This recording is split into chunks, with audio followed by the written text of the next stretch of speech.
Hey everybody, you're watching Cole the Cornstar. Oh, buenos dias amigos. So we just got done with harvest and I have some pretty important farm updates that I would like to go over, but before we get started with some farm updates, we have some work that we need to get done. This morning we are down at the main heated shop and we have these snirt stopper guys here. On our main heated shop, we have two doors and these two doors have the factory seals on the sides, the tops, and the bottoms. And those factory seals have been giving us issues. We've been getting water under the doors and then they freeze down during the winter time. And then the seals on the side, they're all loose. The ones actually have tore off on this door and they let in a bunch of air. And then the ones on the top are letting in air as well. So the snirt stopper guys are here today to install their side seals, their top seals, and their bottom seals, and they are going to make our doors nice and tight. Hey Jeff, do you want to come out from hiding and introduce yourself? Hi, Jeff here, snirt stopper. Snirt happens, and you know what? Snirt was happening here. Look at your old bottom seals. I mean, I didn't even cut that. That's how brittle that was. So what we're going to do is we're going to seal up the bottom. We're going to put the bottom of, this is what we're going to grab. This is our bottom sealer, Mr. Cornstar. We'll be formal. You have that thermal tube. This is the flap that we're going to be putting on the back of the door. And then this flap goes underneath the door, so when water freezes, especially on your small door, it pops and pills and your door will not freeze down. We'll like that. Yeah, because you know you hurt your foot every time you kick the door. And then we'll do the two sides and the top, and we'll double seal the top to keep those ugly south snirt monsters from coming up and invading your corn shed. Can we call this your corn shed?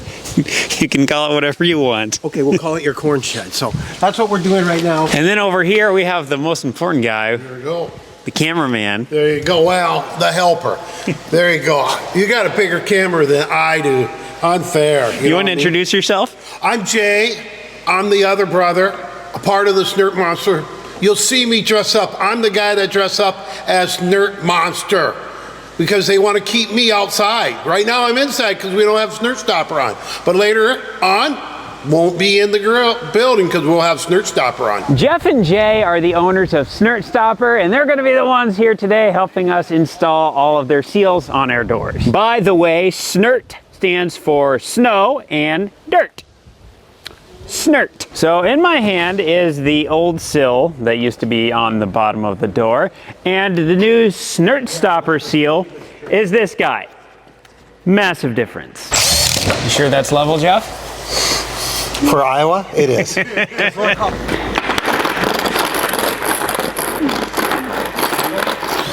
When it comes to the bottom seal of the door, we basically just rip the old one off and then get this one all measured out, cut, and then we have these little self-tappers once we get it in place and get everything all leveled out on the floor. And now we are on the final step, which is just to put in the last remaining screws. So we're just gonna put one of these in about every 6 inches, just like that.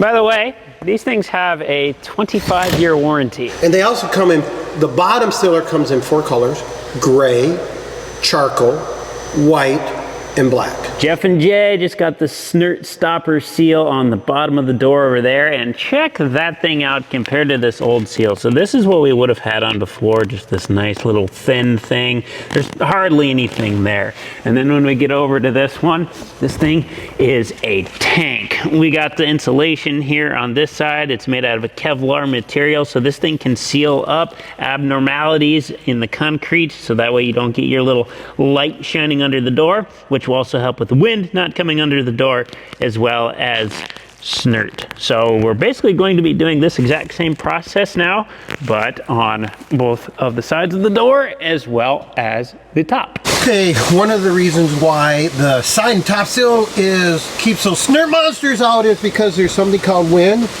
And when you have a bad wind, especially on bigger doors, guess what? These doors act like a sail.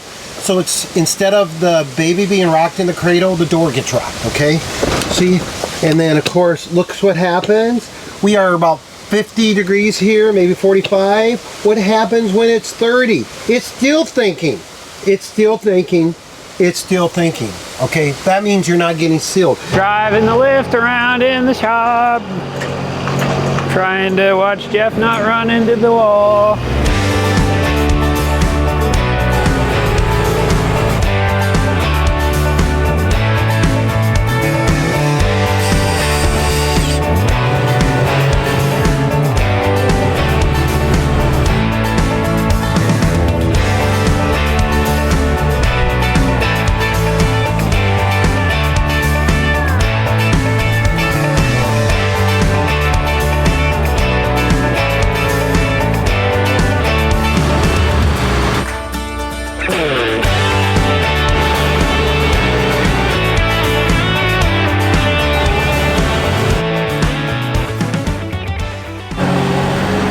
After what felt like an hour, which was probably about 4, we now have both of the doors in the main heated shop done. If you look on top of the doors, you can see a nice black strip. That is the inside seals. We did that on both of the doors on the top. And then on the outside of the building, we did the exact same thing on both of the sides as well as the top. So the top is double sealed and then the sides are single sealed. And then last but not least, on the bottom of the door, we got the big old mega seal that keeps all the snirt, as the snirt stopper guys would say, out. I'll show you something interesting we found on this smaller door. If we look at this side, we can see how it's a lot tighter. And then as we work our way down to the right, the gap gets a lot bigger. Our concrete wasn't even in the past.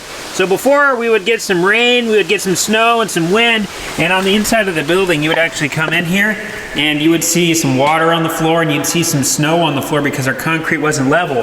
But with this new bottom seal from the snirt stopper guys, it seals it up even if it's unlevel. So now we have a perfect seal all the way across the door, even with concrete underneath that is imperfect. Listen to this. Listen, here we go. This is nice and tight. It's not still thinking. No, it's not. You're right. I forgot about that. This is like quick jaw McGraw. Same thing here on this door here.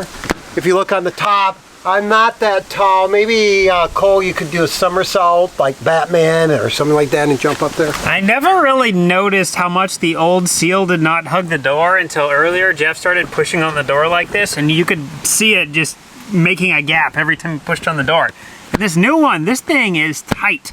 Holds it in there, look. That is awesome. Should do a really good job of blocking that air from being able to blow in behind the door. Hey, who's rummaging around on the snirt stopper vehicle? Oh, okay, Cole, he's going to try to break Mr. Snirt Monster. Snirt Monster. Oh, you got,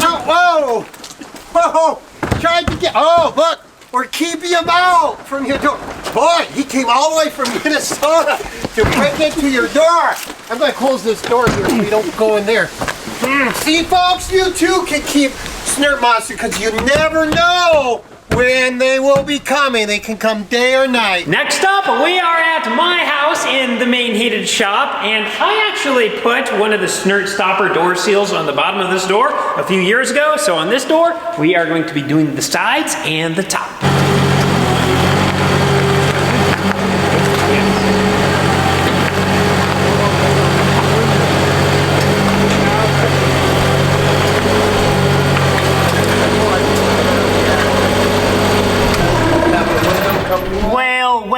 Whale, looky here. We didn't even have a seal on the top of this door here in my shop. So this is going to be a infinite improvement. Well, your other shop had, your dad's shop had kind of like tissue paper.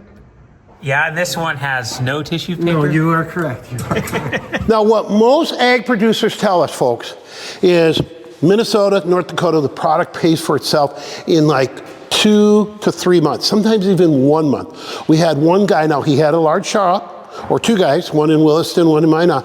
They're paying roughly $1,800 a month to heat. After they put on snirt stopper, $800, that's it. Now smaller shops, yeah, you're not gonna save that much, but if you're paying a couple $100 a month or whatever, and you cut that down by 40%, that's real money. And in your pocket for your family to use somewhere else or your business, because your business matters with us. So Snirt Stopper will save you money. If you're in Iowa, Missouri, payback's about 3 to 4 months, but it will put money in your pocket. People in Texas use it because they're cooling their shop. And that way they're not losing all that cool air. So put the money in your pocket instead of someone else's. I always say, you're gonna spend the spend, stop the spend now with Snirt Stopper. Big thank you to Jeff and Jay for coming down to the shops today to install the Snirt Stoppers. Those two are an absolute riot to work with. How they are on the videos is how they are pretty much the whole time you're around them. They are so much fun. They're actually twins and they're born 2 minutes apart, and the banter they have back and forth between each other was really fun to work around. I'll include the link to Snirt Stopper down below, and then this is their website and their phone number if you're interested. I am super impressed with their stuff. It has a 25-year warranty on it, and I've already been running their bottom seal for a few years in the other shop, and I've really liked it, and I'm confident that if you put it in on your shops, that you would too. All right, farm updates and $1 Million Binside lawsuit updates. Let's start with the farm. This year's crop season started off extremely fast. We had really nice soil temperatures when we started, and the moisture was perfect. My brother and I actually took 12-hour shifts in the planter tractor, and we planted 2,000 acres in 5.5 days. And we actually got done planting the earliest we have ever planted our entire crop. It ended up taking about 2 weeks for our crops to come out of the ground, and besides a few minor issues in a couple fields, things were looking pretty good. By the time the crops were about waist high, the rain decided to let loose, and it made it really difficult for us to be able to give our corn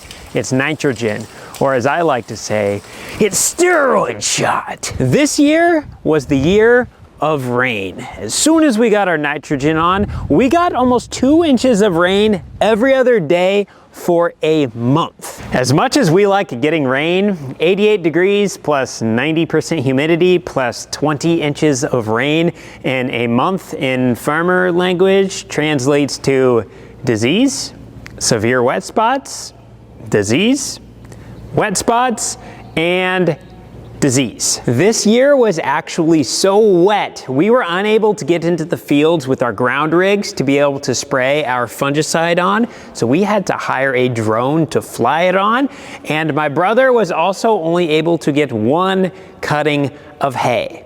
We had enough rain for 5 cuttings, but it was so saturated, he only got 1. After the drone fungicide application, I conducted the Cole Farmer crop tour and predicted a 222 bushel per acre corn crop and a 70 bushel per acre soybean crop. And then a fungal disease from Central America called Southern Rust decided it was going to come vacation in Iowa for the summer. Southern Rust is nothing to mess with. We had cornfields go from being completely green to completely dead in 2 weeks. With some of our fields dying about a month early, we got an early jump on harvest, and we finished in about 30 days. So how did harvest turn out? I have some exciting news to share. In the year 2021, we set our soybean yield record for the entire farm with 74 bushels per acre. This year, we did 75. So we now have an official new soybean record across our entire farm for a farm average. And to put this into some context, the 10-year county average in our county is about 60. So we are coming in about 15 bushels better than the 10-year county average. So, oh, that is phenomenal. On the corn side of things, I also have some good news. We did not produce a record corn crop, but we did produce the second best corn crop that our farm has ever produced. So that's still really good. Last year was the best corn crop that our farm has ever produced. And I need to do a little bit of a correction.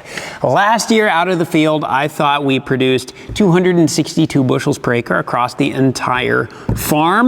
But I have since learned that our big grain bins do not hold 120,000 bushels like what we thought. They actually hold about 113,000 bushels.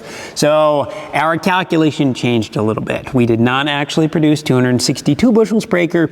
We produced 248. So this is our current record. And this year we came in second place at 240 bushels per acre.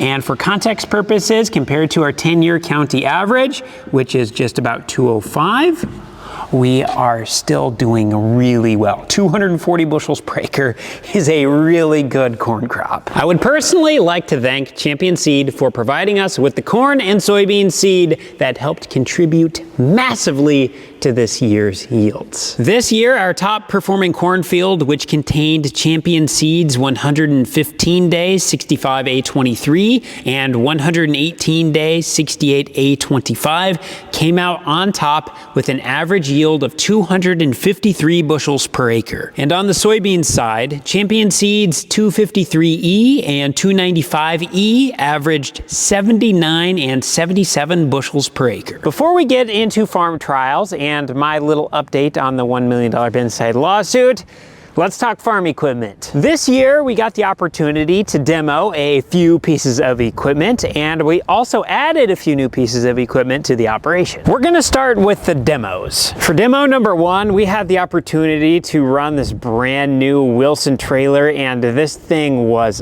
awesome. This particular trailer was outfitted with the lockdown electric tarp from Sioux City Tarp, which is actually the same tarp that we have on that trailer. And out of all of the electric tarps that I have ever ran, this one so far is my favorite. When it comes to this trailer, pretty much everything about it is awesome. I really only have one complaint. The best way I can describe this trailer is it is full of little creature comforts. Like, for example, on that trailer, which is not a Wilson trailer, see how we have that bar down there at the bottom? So when you go under to grease your axles, you have to go under that bar. Well, on the Wilson, there is nothing here. So it just makes it a lot easier to be able to get in there and do your maintenance. The air suspension on this trailer is absolutely incredible. It feels like you are driving a trailer that is made out of pillows. It is the softest thing going over bumps. You go over a bump and you look back at the trailer and it does this. And it's pretty incredible. It's smooth. The little viewing windows that allow you to look into the hoppers are really nice. Not only does it let you look at the sample of the grain coming in, but also when you're standing here waiting for this thing to empty, you have a pretty good idea if you're almost empty, because as soon as you can see light, you know that it's just about done, and then you can just crank things open quick and leave. This trailer also has its air pressure gauge between the two hoppers, which is a really good spot. On one of our trailers that is not a Wilson, we have the pressure gauge all the way up here at the front, so if you forget to dump your bags and you walk back and you start unloading the trailer, it's kind of annoying having to walk all the way up to the front to pull the lever to dump your bags. So having it back there, right between the two hoppers, is really nice. As nice as having the pressure gauge right between the two hoppers is, I do not like how they have it mounted on this trailer. This is actually my gripe with this trailer. I currently have the camera at my eye level, and you cannot see the pressure gauge. The only way I can see it is if I either back up or I bend over. Backing up and bending over really isn't the end of the world, but what happens is when you can't see it when you're working right here, when you're thinking about getting back to the field, as soon as you get your trapdoor closed, you just go and you walk right by that because you don't see it. So several times I forgot to fill my bags up, and so then I had got out on the road and I had to stop and then come back to flip the switch because I forgot about it. Where if this thing was just slid out from like right here to right here, it would eliminate all of that. You'd be able to see it, and then it wouldn't be a problem at all. On these Wilson trailers, they have the strap system for these trap doors, and this is really nice. Nice and smooth, easy to open, easy to close. And then last but not least, on top of the trailer, they have these special side rails that are at like a 40-degree angle. So when your truck gets full and you have grain sitting up on these, as soon as the truck gets empty,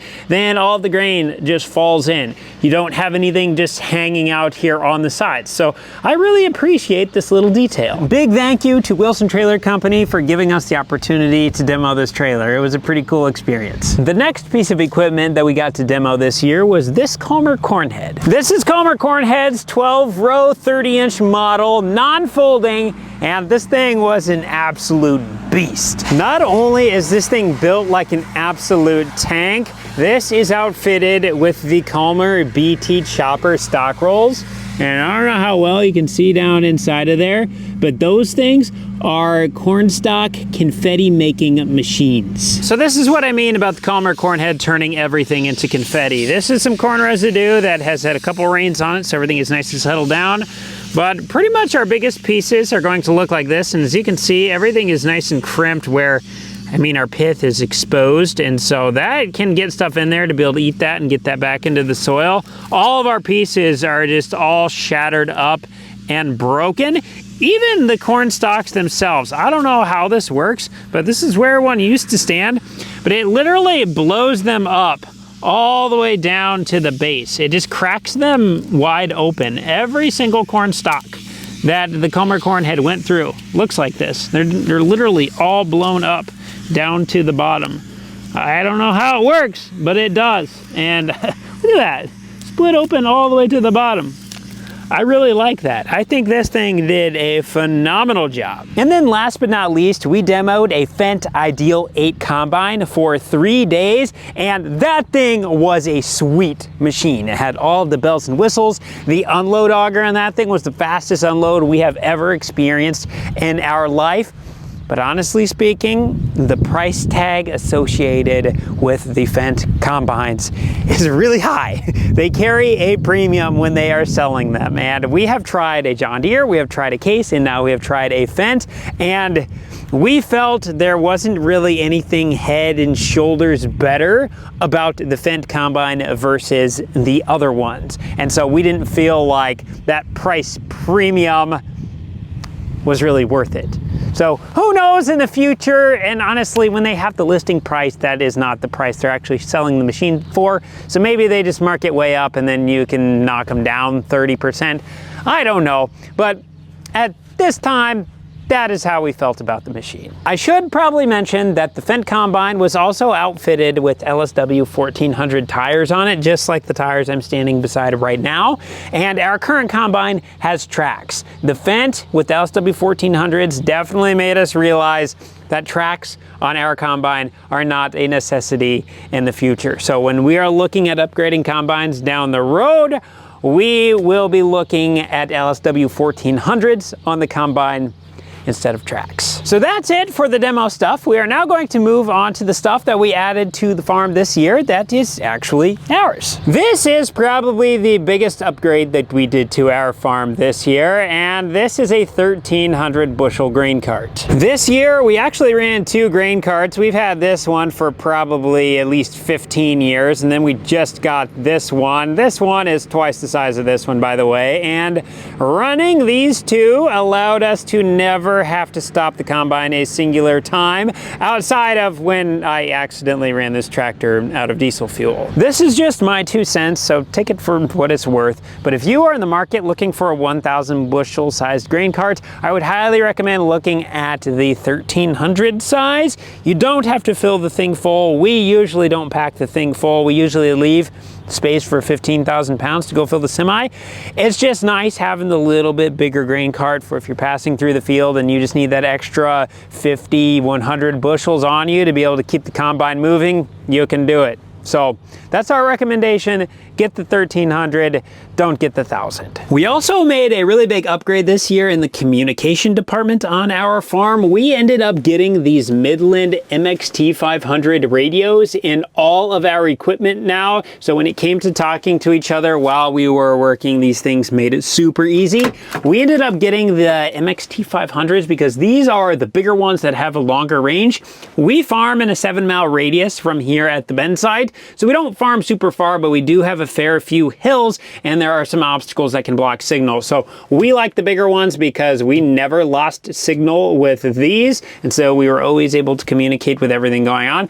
So I would highly recommend the MXT 500s to anybody. And then also, if you're going to get them, get this little retractable thingy for your microphone, so that way when you're done talking, you can just put it back up there and it's all out of the way, and you're not trying to fiddle around and get it on that little hook thingy. I'd like to say we had more upgrades on our farm this year, but those were it. So we are now going to move on to our farm trials. Ever since I started taking on more of a major responsibility role within the farm, I have been conducting a lot of trials on our farm to try new things and learn new things and see what works and see what doesn't work. And before I start diving into this information, I think it's important that I lay it out there that when I'm looking at trials, I'm trying to address the low-hanging fruit. Or in other words, I'm trying to improve upon the things that we are already doing, so that way we are not adding another layer of complexity to the whole farming operation. We want to keep things simple. Last growing season, we made some pretty big changes on the farm. We actually decided to step away from being a full no-till farm after 5 years of doing it. And the main reasons why: number one, the fertilizer that we were applying to our fields was just sitting on the surface of the ground. And then number two, our soil was starting to get really hard. To get both the fertilizer deeper in the soil as well as soften the soil, for the past 2 years we have been running a ripper 12 inches deep. When it came to the fields that we ripped this year, they were some of our soybean fields. At this time, it appears that ripping ground and then planting soybeans into it does not appear to be the best move. All of the stuff that we ripped yielded about 3 bushels per acre less than the stuff that we planted no-till soybeans into. And then also, every single acre that we ripped had lodged soybeans, meaning they were all falling down and twisting up with each other, and they were not very fun to harvest. Ultimately, I think the optimal solution for tillage on our farm would be strip till, meaning you're just tilling up the area exactly where the seed is going to be planted, and then everything in between isn't touched. But we don't have the capabilities to do that yet on our farm. So for the time being, to try to keep our nutrients from just sitting on the surface of the soil, as well as keeping our soil soft, what we're thinking about doing right now is coming in maybe every 3 or 4 years with the ripper and ripping everything up, and then on the years in between the ripper, we will just go no-till, at least when it comes to the soybeans. On the corn side of things, we ran this vertical tillage implement in bean stubble ahead of planting the corn to get a nice seed bed and to be able to get some of that dark dirt turned up to be able to warm up quicker, and that worked phenomenally. We had some of the best corn emergence that I have ever seen. It's hard for me to put an exact number on how many bushels per acre the vertical tillage approach added for us, but I will say this. When I was scouting through fields, I saw a lot less pop can size ears than what I had seen the previous 5 years when we were in no-till. And I think the more even emergence by having everything turned up here with the vertical till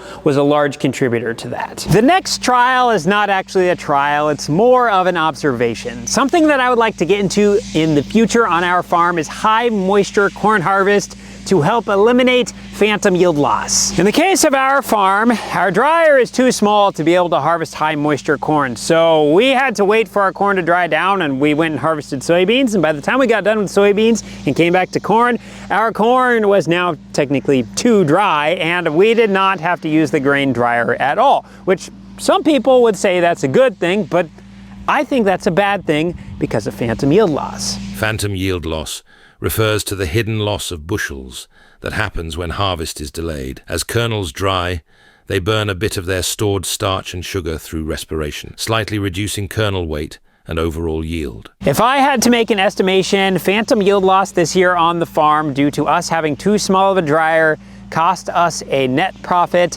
of $35,000. In the future, we will be buying a new big dryer, but at the moment, we are not going to be, and that's because this is actually not the lowest hanging fruit that we have right now when it comes to return on investment. This brings us to our next trial, which is actually a trial I have been working on for the last 3 years, and in my opinion, this is the lowest hanging fruit of all of the ones that I have found so far on our farm, and that has been applying crushed limestone to our fields to be able to get our soil pHs up.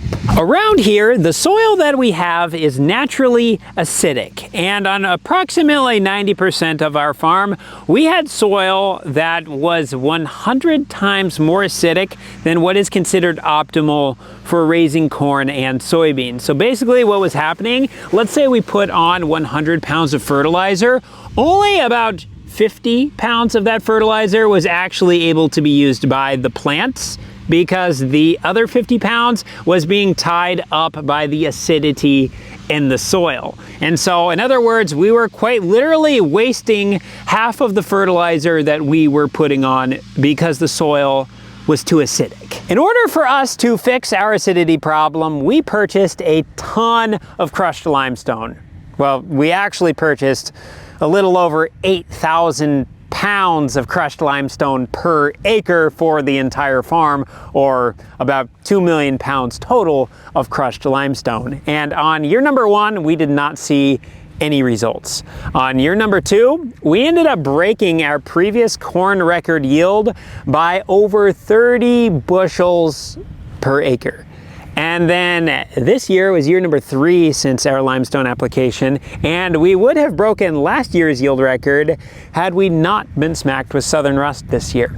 So I would say on our operation, the application of the limestone has been the absolute lowest hanging fruit, and I feel like it has been having a really big impact for us. And by the way, we did use the ripper to incorporate the limestone, which the ripper did knock our bean yields down by about 3 bushels per acre. So we did lose a little on the bean side, but we gained a whole lot more than what we lost on the corn side. And due to the fact that we broke a soybean record this year, I would say that the lime is also helping the soybean yields. And when I'm talking about low fruit, let's say we bought a new dryer, this would be about $350,000 to make us $35,000. So that would be about a 10% return on the money, where the lime cost us about $80,000 and it made us $160,000. So we could have a 10% return, or go with the lime and get a 200% return. And the cool thing about lime is it's not something that we need to do every year. Once we get the acidity in our soil corrected, then we just need to make sure that we are maintaining that. So we'll come in periodically and do soil samples,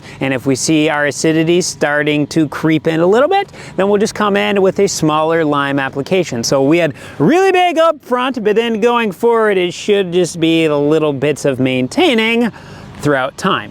We just have to keep up on it. For this next trial I'm working on, this one is more or less to see what excess fertility does in the soil. So 2 years ago, I took an 80-acre farm that has a waterway running through the middle of it, and I took this part and I put a bunch of extra fertilizer on it, and then on this part, I just left as regular fertility. And so we are testing to see, does the extra fertility do anything more for the crops versus our regular fertility program? For this trial, I am only tracking 6 fertility metrics from a soil test, and those are the pH, which is the acidity. I'm tracking the base saturation for calcium, magnesium, and potassium, and then we are tracking the phosphorus levels in parts per million and the zinc levels also in parts per million. I'm going to try to speak English on this so that way it makes the most sense possible, but this is the 80-acre farm. So we have 40 of it in the regular fertility and we have 40 of it in the extra fertility. I ended up taking the entire farm and I applied crushed limestone to the entire thing to try to make the soil acidity the same on both sides. So we have a 6.5, which is exactly where we want to be. And then when it comes to the base saturation of calcium and magnesium, which by the way, these are the percentage of the soil that are made up of calcium and magnesium. According to soil science, this is pretty much exactly where we want to be for an optimal ratio of calcium to magnesium, or what percentage it makes up of the soil. And these were the natural levels that we already had. So we did not have to really do much of anything to these top ones besides apply crushed limestone up here. The main 3 nutrients that I am trying to play with are potassium, phosphorus, and zinc. So what we ended up doing is we took the base saturation of potassium, which at this time we probably had about 400 parts per million in the soil, or 800 pounds an acre, and we brought it up to 4.5%. So we probably went to 850 parts per million on the build. And then with our phosphorus, we went from 30 parts per million to 40 parts per million. So we went from 60 pounds of phosphorus in 1 acre of soil to 80 pounds of phosphorus in 1 acre of soil. And then on the zinc side, we went from 1 part per million, or 2 pounds in an acre, to 5 parts per million, or 10 pounds in an acre. And really what we were trying to do is play with the ratio between our phosphorus to zinc. Right now we have a 30-to-1 on our regular fertility, and on the high fertility area, I'm shooting for an 8-to-1. Just to put all of these poundages into perspective, in the top 6 inches of soil in an acre, there are approximately 2 million pounds of soil. So when we are going from 60 pounds of phosphorus per acre to 80 pounds of phosphorus per acre, we are quite literally putting if I took Cheeto dust on my fingers and rubbed it off like this, that would probably be more coverage falling off than what is actually going on in the field. It's a very small amount spread across an acre. I can actually give you a visual of what the potash looked like when I put the 1,500 pounds per acre on it. It pretty much looked just like this across the entire field. So as you can see, it is not very much, and that was at 1,500 pounds per acre. So here are the results after year 2. On year number 1, we ended up working up the ground to be able to incorporate all the extra fertilizer, and the worked up ground ended up drying out late in the season, so we ended up losing 10 bushels per acre on our soybean crop compared to the control of the regular. So this ended up costing us about $100 an acre, or $4,000 by trying this trial, plus the expense of the fertilizer. But hey, this is a really long-term study, so it is part of it. This is all research, so I'm not really looking at the economic side of it.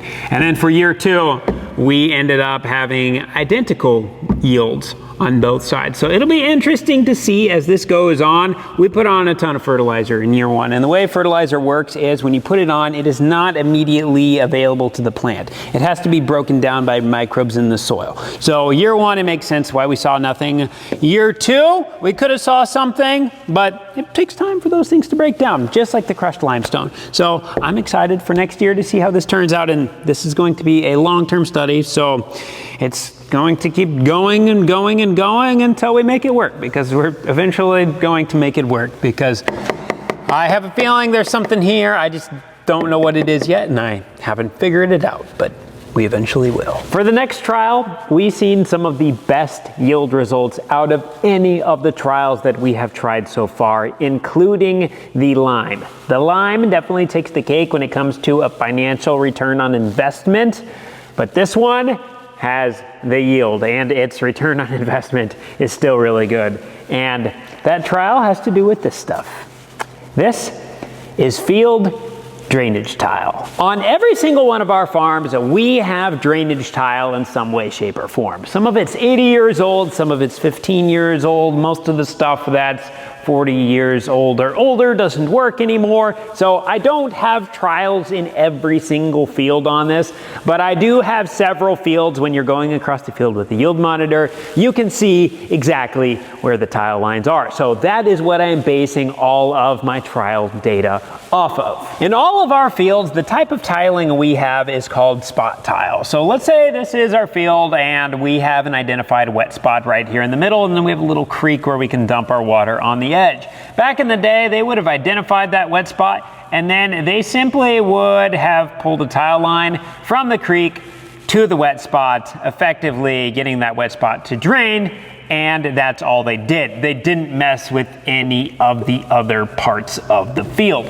So when I'm going through the field, I am able to identify where these tile lines are. So I don't have the luxury yet of being able to do the entire field. This would be a pattern tile system, but what we're looking at right here is what we have on our farm, and this is called spot tiling. This is a picture of the yield map of Grandpa's farm, and I would like you to try to identify the tile lines. Can you see them based on what the yield monitor is showing? The dark green areas, by the way, are the highest yielding parts of the field. If you guessed the highlighted flashing areas, then congratulations, you found the tile lines. Inside of the yield monitoring app, I can go in and circle areas of the field where I want to see what the yield was. So what I did is I went in and I circled all of the areas where the tile lines were, and I compared those to the rest of the field. And on my grandpa's farm and my Uncle Orland's farm, I found that on the low end, we saw a 45 bushel per acre advantage on the areas that had tile, and on the high end, we saw a 75 bushel per acre advantage. If we take that times today's corn market price, on the low end, we would be looking at a $180 per acre advantage, and on the high end, a $300 per acre advantage. I actually just got done buying about 130,000 feet of tile, or enough to cover about 115 acres. And for all of the connections and all the materials, plus the shipping to get it out to the field, I was at $450 an acre. So let's say we got the $180 an acre advantage with the 45 bushels. It would only take about 3 seasons to be able to fully pay for all of our materials. I would say that's a pretty good investment. Now, will we have every year where we see a 45 to 75 bushel advantage? No, we will not. But let's say I put in tile 2 years ago. Last year, I saw a 45 to 75 bushel advantage, and then this year we saw a 45 to 75 bushel advantage. If I would have done this 2 years ago, I would have already had this paid for. And then on the soybean side, we still saw results. It's just not quite what it was on the corn, but we saw 8 on the low end, 12 on the high end at a $10 market price of soybeans. We're looking at an $80 to a $120 per acre advantage. And then when you throw in the fact that these drainage tile systems are supposed to last almost a century, it makes the deal even sweeter. And what makes the deal even sweeter on top of that is, at least in the United States of America anyway, you can deduct 100% of the tiling expenses from your taxes. So you also get a tax benefit. I do have a couple more trials that I have been working on, but I'm not really going to go into too much depth on these because when I started talking about my trials, I talked about simplicity. I have been working on doing some high management trials on 40 acres of corn and 40 acres of soybeans when it comes to foliar applications, and those are not simple. And frankly, nobody else in our operation has any interest in doing them other than me. And so what I've been trying to prove with those foliar applications is like a 50 bushel response. Like I wanted something that just made it where, okay, nobody likes doing this, but we love the yield response that it gets. But I haven't seen that yet. I've had fields like this year. I had a soybean field that had an 18 bushel response. And then down the road, a half a mile in a very similar soil type, I saw 0 response. And that has pretty much been my experience with foliar applications. You don't know what makes one have a response versus another. Or like with corn, I'll have a 10 to 12 bushel response, but the cost of foliar application stuff is really expensive, so that 10 to 12 bushels does not produce enough revenue to cover the cost of the application. So I'm spending a lot of time doing it, and I'm spending a lot of money doing it, and I'm actually losing money doing it. I'm still going to continue doing this research, but as for right now, talking about this trial that I'm doing, it doesn't really make a lot of sense because, well, at this time, it's probably not something that we are going to be adding into the operation, at least not until we get something figured out where we can start getting some consistent results. Another trial that we were able to do this year was use a drone to spray on our fungicide. With the ground being so wet, we were unable to get our ground rigs into the field, so we were forced to go to the air. And after using a drone across all of our fields, I think it's pretty safe to say that we will not be using a drone again. We were really unimpressed with the pattern of coverage that we had with the drone. You could actually look at the fields from the sky and see exactly where the drone flew. There was 6 rows that were covered, and then there were 6 rows that did not get covered throughout our entire farm. And with the fungicide pass this year being worth about 50 bushels per acre, I definitely think we got dinged a little bit on yield because the drone was simply not covering the whole field. And then last but not least, I had one more trial. We got hit with southern rust this year, and my dad has been farming his entire life and he has never seen southern rust. So this is not a common thing. Nobody really knows much about it up here. So when it came in, I decided to do some fungicide trials after it was already in our fields and it was pretty progressed. So I ended up going into our fields that were half dead and I sprayed 90 foot on, 90 foot off, 90 on throughout the entire thing. And I did that for about 200 acres. And I saw zero yield response to that application. However, during that same time period, I was able to find one of our cornfields that was still about 85% green. And on that field, I saw a 25 bushel save on the stuff that was sprayed with that late season application of fungicide. So I'm thinking in the future, if we get hit with southern rust, we're gonna go in and spray a second fungicide pass while all of our plants are still green, because based on the 60-acre trial that I did on that, we saw a 25 bushel per acre save. It just had to be green enough for the plant to have enough health to make it work. So in case you've ever wondered what my main role is on the farm, it's pretty much being in charge of all of that stuff. Last but not least, I have some updates on the $1 million Bensite lawsuit. And to be honest, you are probably not going to like my update. My attorney has suggested that I not talk about the $1 million Bensite lawsuit, so I'm going to take his advice and not talk about it. As much as I would like to, I will take his advice and we will be quiet on it. I will say this though, the lawsuit is still on, and we do have a court date set where we are supposed to go to trial. And I believe we are now coming up on 4 years since the lawsuit started. So we should be getting closer to the end. As much as I don't like what happened here, it's not gonna change the fact that it did. So I can sit here and complain as much as I want about it, but it's not gonna do anything. So we're just gonna keep plugging away at what we're doing and improving other areas of our farm. And honestly, before we know it, the lawsuit will be over and we'll be moved on from there and we'll be doing more things. But until then, we have a lot of work to do between now and then. So with that being said, I'm actually gonna call it a night here and go get some rest. Thank you so much for watching. We'll see you in the next one.